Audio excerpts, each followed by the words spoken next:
We are back with head coach Scott Nagy. His comments are brought to you by CMC Mitchell and Associates, CMC Mitchell Law, Lance Brown and Matthew Caraway, cheering and fighting for Southern Illinois. Coach Nagy just told us on the break, man, how easy that game was, right? Struggle. They, like the Hawks said after the game, it's like facing a knuckleball pitcher. It just the way they play because they're, they just don't have any guards, real guards, and so they have to muck it up, and they do. They really muck it up, and they run their offense well. We did not switch very well today. We started the game off just awful defensively. And, thankfully, Jalen came in and just gave us a great lift. Every time he was in the game, he was full of energy and pushed the ball. We run better when he's in there. He pushes the ball. He's very aggressive, play faster. I was really proud of him today. He turned his ankle yesterday. He's already had a little bit of a problem with it, and then he turned it yesterday. I was a little concerned he wouldn't be able to play today, and we're awfully glad he did.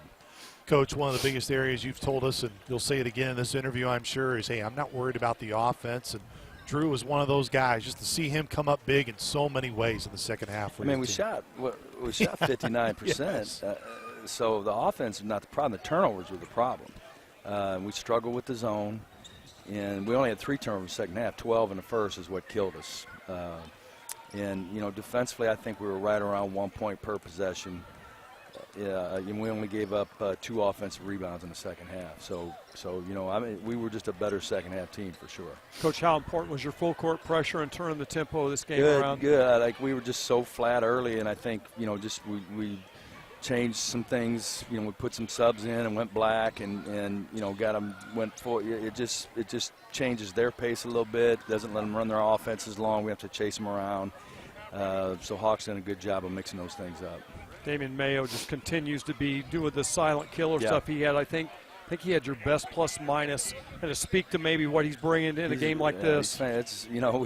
We try to bring him off the bench, saying he'd give us a lift, and we just can't keep him out of the starting lineup. We need him on the floor, and Darion's helped me with subbing a little bit so that I can spend a little more time focused on some sets and running the offense.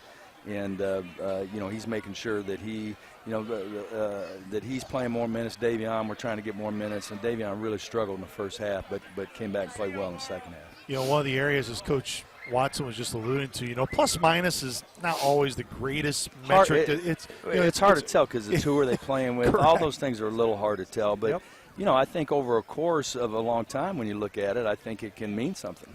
Yeah, and you look at your highest 2 entering the day. Davion had your best plus minus on the year, plus 25 entering the day. He goes plus 14 tonight. And Jalen was right behind him as well entering the night. He was plus 19 on the season. He goes plus 15. Yeah. Just kind of to piggyback off of what you were saying earlier, what you see every day and that trust factor that you have in a guy like Jalen Haynes, to put him out there for the most significant minutes and to win a 3-minute ball game late. Yeah, he's 6'3", almost 6'4". He's incredibly athletic, can make plays. He made some mistakes tonight, but he's a freshman, and he's still learning. But man, he just gives us just some pop without question. Both he and Davion do. Look, I thought. Oh, go ahead, Coach. I'm sorry. 4 assists, 1 turnover. Yeah. When did you really start? You got great confidence. You have great confidence in all your guys. But when did you start seeing it, Scott? When did this kid really turn the corner? He's playing serious minutes for a young guy. Yeah, well, we saw it in the summer, but again, there's that experience side of you that tells you, freshman, the more, and so you start looking at the metrics, and I'm not a huge metric guy, but again, over a course of a season, I think you can look at that. And we're starting to figure out, who plays better together, the ball moves a little bit more when that second group is in there. We have less one-on-one guys and more ball movement. And so, we're just trying to get some of that stuff figured out. But he just gives – he never has a bad day. When you're around him, he's such a jokester. But he just brings good energy all the time. He doesn't have quite that dry humor like you have, though. No, Coach. His is in your face. His is in your face. Coach, one of the biggest plays of the game, and I typically don't want to pick it for you. I'd like you to say which one it was, but man, Rollins' save on the baseline, and then Isaiah cutting right to the basket to lay it in. Yeah. It seemed like a critical moment in the game, but one that really gave you the separation you needed. I think that one, the one where Drew just walked into a three when they were in zone and they were just backed up, and I would back up too the way we've been shooting it, but we shot 37% tonight. We broke the bank tonight, I guess.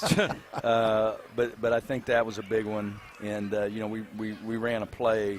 We only ran it twice tonight, and both times Drew caught it and just kept it and went right down the middle, and we scored both times. He's been really good at catching the ball in the middle of the floor and ripping to the weak side. Is that something you see, something you talk about, or is it just instinct? I think, even when he came here, most people saw him as just a shooter, and he didn't want to be just a shooter. I coached a kid at Wright State, Alex Huberts, that's playing for Bradley now. And Alex was very good off the bounce and a very good shooter, and I showed him how we helped him, and he wants to do both. He wants to shoot the ball, but he wants to put it on the deck too, and he can get fouled, but he's a good ball handler. Mm-hmm. Now, and he didn't have a great day today. He had a lot of turnovers in the first half, frustrated.